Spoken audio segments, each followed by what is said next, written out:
স্বাধীনতার পর বাংলাদেশের গণতান্ত্রিক প্রক্রিয়ার ঘাটতির কারণে ফ্যাসিবাদী শাসন ব্যবস্থা প্রতিষ্ঠিত হয়েছিল বলে মন্তব্য করেছেন জাতীয় ঐক্যমত কমিশনের সহ-সভাপতি ডক্টর আলী রিয়াজ। জাতীয় সংসদের এলডি হলে আম জনতার দলের সাথে সংলাপের সূচনা বক্তব্যে একথা বলেন তিনি।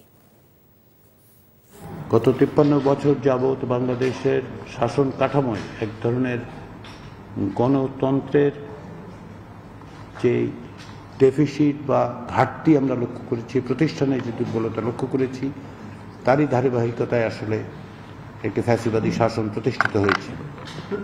সে কারণেই সকলের যে লক্ষ্য, রাজনৈতিক দল হিসেবে আপনারা, অন্যান্য রাজনৈতিক দল, নাগরিক সমাজ, ছাত্র জনতার যে আকাঙ্ক্ষা, সে আকাঙ্ক্ষা হচ্ছে একটি গণতান্ত্রিক রাষ্ট্র প্রতিষ্ঠা করা।